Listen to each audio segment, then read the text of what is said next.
They kept it behind 3 inches of hyperglass. Not because it was radioactive. Not because it was advanced. But because it was ugly. In the grand hall of the Galactic Concordat, surrounded by elegant plasma lances and singing crystal blades, there sits a rusted, heavy, mechanical nightmare. It looks like a brick with a trigger. It smells like oil and old gunpowder. To the aliens who run the galaxy, it's a relic of a barbarous past. A paperweight. But there's a plaque underneath it. And the cadets who walk past that case don't laugh. They stop. They stare. And they read the inscription that changed military doctrine forever. It doesn't list specs. It doesn't list kill counts.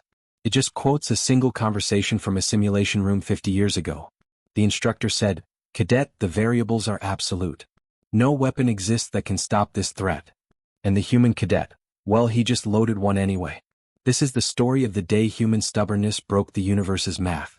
I'm going to tell you exactly how one man with a pocket full of lead humiliated the smartest minds in the galaxy. But before we load up and breach the door, do me a favor, smash that like button like you're breaking a simulation record.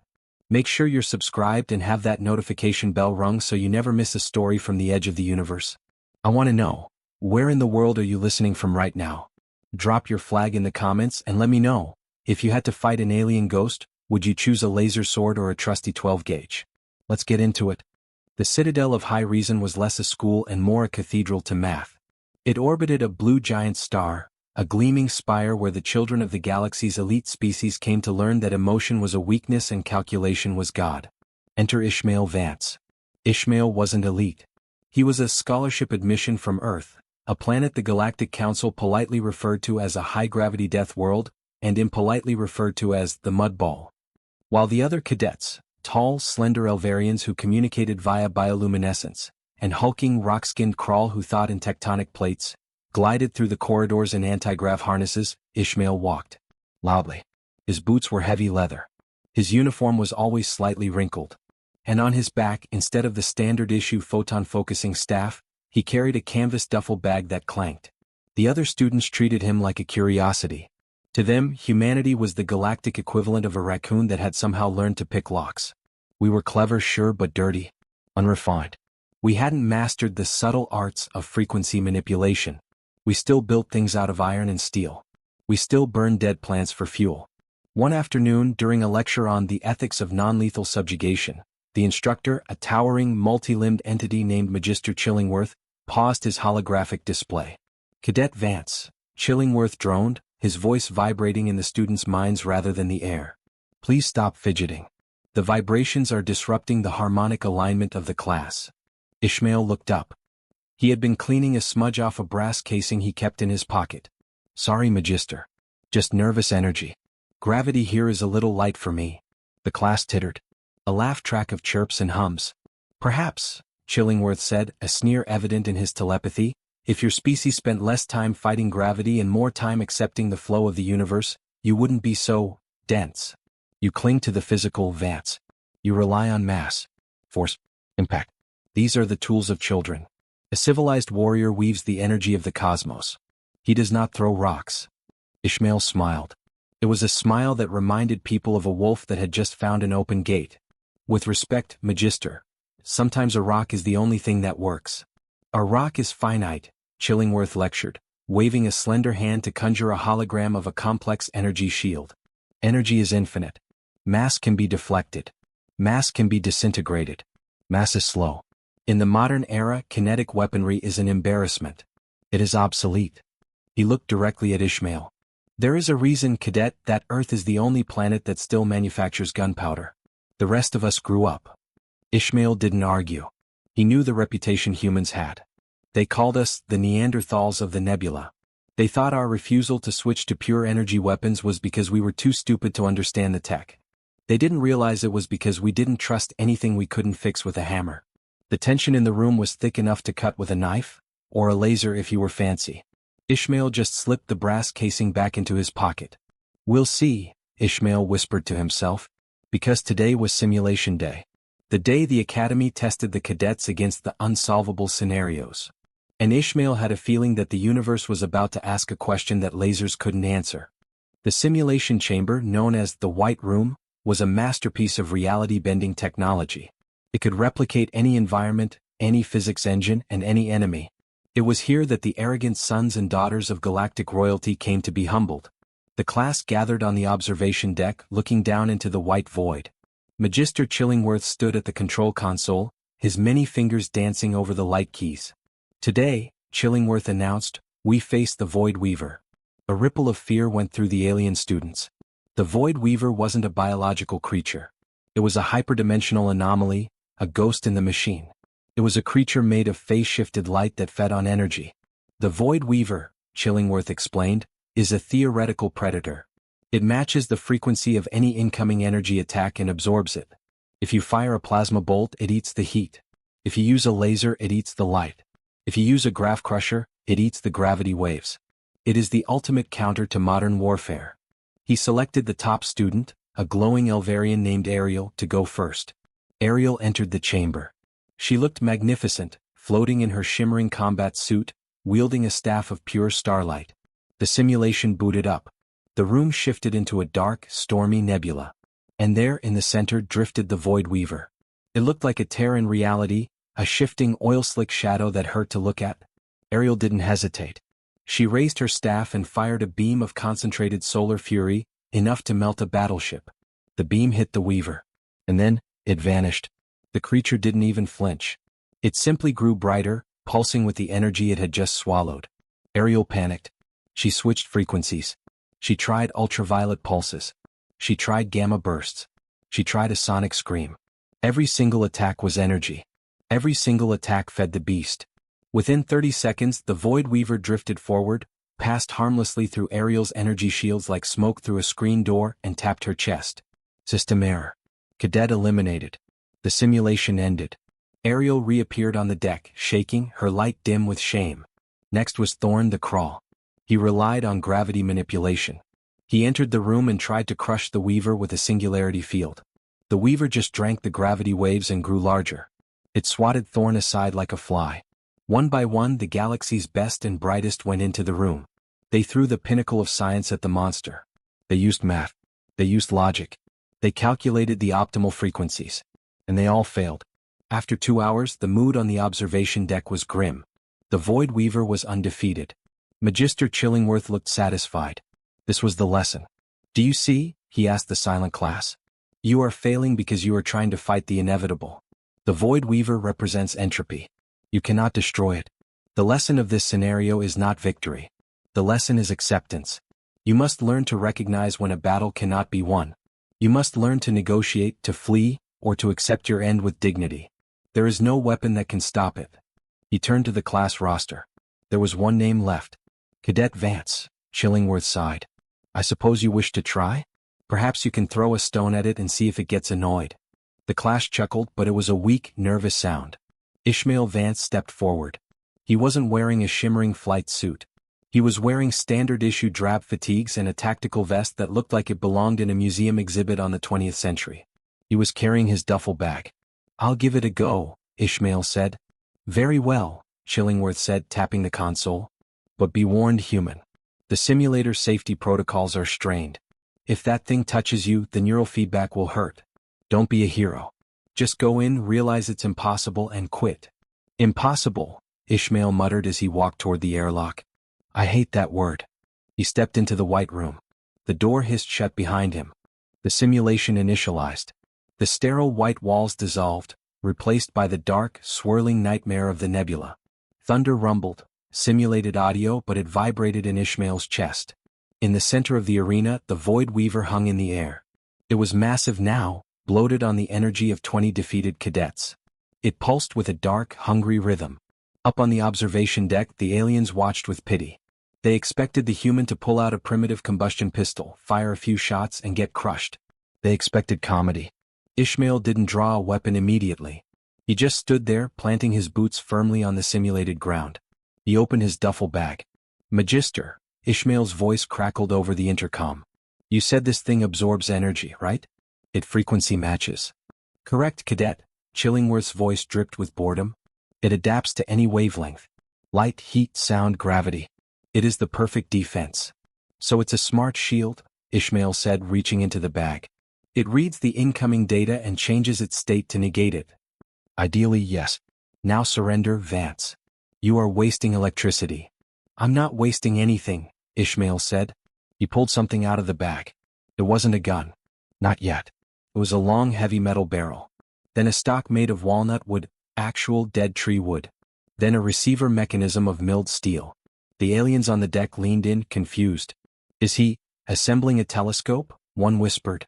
It looks like a farming tool, another said. Ishmael clicked the barrel into place. Snick. He attached the stock. Flack. The problem with you guys, Ishmael spoke to the empty air but really to the audience above, is that you think war is a debate.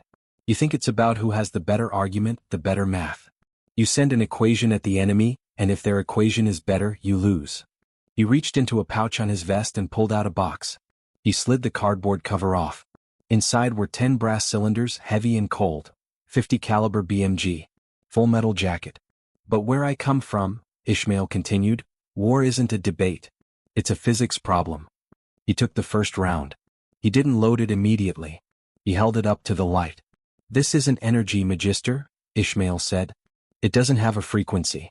It doesn't have a wavelength. It doesn't broadcast data. It's just lead. It's copper. It's gunpowder. The Void Weaver will adapt. Chillingworth shouted over the comms, losing his patience. It will analyze the projectile and neutralize it. That's the thing, Ishmael smiled, and for the first time, the Magister felt a chill that had nothing to do with his name. It can't analyze it. Because there's no signal. There's no on switch. It's just a dumb, dead object moving very, very fast. Ishmael pulled the bolt handle back on the rifle. It made a sound like a bank vault closing. He slid the massive cartridge into the chamber. "'Kay, Chuck." He pushed the bolt forward and locked it down. On the observation deck, the energy readings spiked. The Void Weaver sensed a threat. It swirled, confused. It was scanning for a power source, a battery, a fusion core. It found nothing. Ishmael was a blank spot on its sensors. "You said no weapon can stop it," Ishmael said, raising the rifle to his shoulder. The wood pressed against his cheek. He closed one eye. "Instructor said it's impossible." The Void Weaver shrieked, a digital tear in the audio feed, and lunged. "I say," Ishmael whispered, his finger tightening on the trigger, "Newton is the deadliest guy in space." The moment stretched.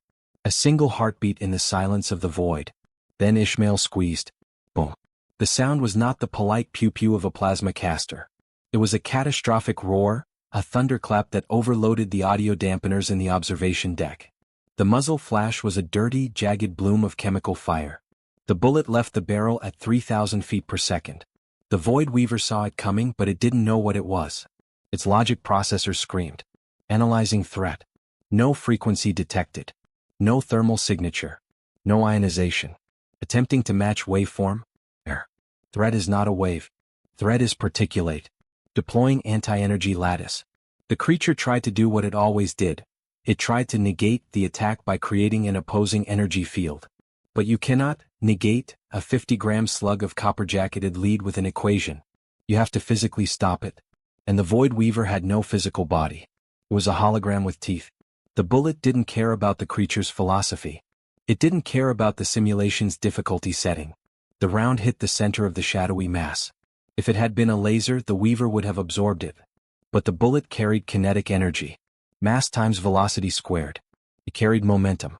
The impact was visceral. The bullet slammed into the force field projection, but instead of dispersing, it transferred all that kinetic force into a single point. The simulation's physics engine panicked. It tried to calculate the interaction between a hyper-advanced energy ghost and a piece of primitive metal moving faster than sound. The code broke. The Void Weaver didn't just die. It shattered. The bullet tore through the energy matrix, dragging a vacuum tunnel of displaced air behind it. The creature's form violently destabilized. It looked like a glass painting being hit by a sledgehammer. Craxist. The simulation wavered. The nebula flickered, revealing the white grid lines of the room underneath. But Ishmael wasn't done. Rule number 2 of Earth combat, Ishmael yelled over the ringing in his ears. Double tap. He worked the bolt. Clack clack. Another shell ejected, spinning through the air, smoking hot. He rammed another one in. Boom. The second shot hit the destabilized core of the Weaver. The simulation computer screamed in binary. It couldn't process the sheer violence of the intrusion. The unstoppable entity exploded into a shower of digital confetti. The recoil bruised Ishmael's shoulder, A dull ache that felt like victory. On the observation deck, the silence was absolute. Magister Chillingworth stood with his mouth open. All three of his mouths, actually. The holographic display reading the Void Weaver's status blinked red. Status, critical failure. Cuz, traumatic kinetic interrupt. Target status, deleted. Down in the chamber, the smoke cleared.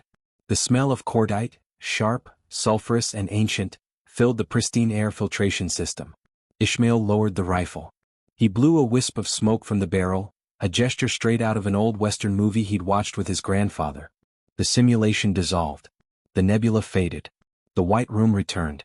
There was nothing left of the invincible monster except a few glitching pixels on the floor. Ishmael looked up at the glass where the instructor was standing. He tapped his headset. "Hey Teach," Ishmael said, his voice casual. "I think your ghost was allergic to lead." Magister Chillingworth pressed the button on his comms. His hand was shaking. "Cadet, what did you do?" "That entity, it adapts to all known weaponry." "It adapts to smart weapons," Ishmael corrected, slinging the rifle back over his shoulder. "It expects you to play by the rules of physics you learned in a book." "I didn't use smart weapons. I used a dumb one. A really, really dumb one. And sometimes..." Ishmael patted the wooden stock of the rifle. "Sometimes you just have to punch the problem in the face." The aftermath of the Vance incident, as it came to be known, was chaotic. The janitorial drones spent 3 days trying to scrub the smell of gunpowder out of the ventilation system. Magister Chillingworth resigned a week later. Rumor had it he had a nervous breakdown trying to rewrite his thesis on the superiority of energy dynamics. He couldn't reconcile his life's work with the fact that a human with a metal stick had outperformed him. But the real change happened among the students. The Elvarians stopped laughing at Ishmael's duffel bag. The crawl started asking him for tips on ballistic leverage. Suddenly, human engineering, the art of building things that were heavy, loud, and unbreakable, wasn't a joke anymore. It was an elective course. Ishmael Vance didn't become a general. He didn't conquer the galaxy.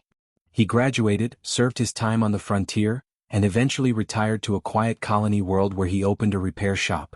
But his rifle? That stayed. The Academy asked for it. They wanted to study it.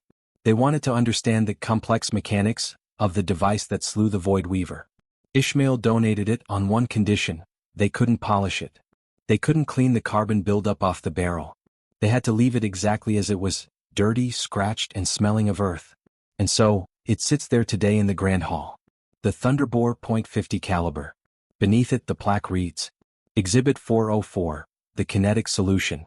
Logic dictates that some enemies cannot be defeated. History dictates that human beings do not care about logic. The story of Ishmael Vance isn't just about a gun. It's about the refusal to accept the premise of your own defeat. The universe is full of impossible walls. It's full of people who will tell you that the math is against you, that the odds are zero, and that you should just give up. But when the world tells you that no weapon can stop it, remember the human cadet. Don't argue. Don't calculate. Just load one anyway. And that, my friends, is why you never bring a laser pointer to a gunfight. I hope you enjoyed this tale of human grit and kinetic fury. If this story fired you up, do me a solid, obliterate that like button, share this video with a friend who needs a little motivation, and subscribe to the channel. We got a whole playlist of humanity fuck yes stories right here on the screen. Click on one of those to keep the adventure going. I want to hear from you in the comments. What is the most human solution to a problem you've ever seen? Did you ever fix a high-tech problem with a low-tech kick? Let me know. Until next time, keep your powder dry and your aim true. Stay safe out there.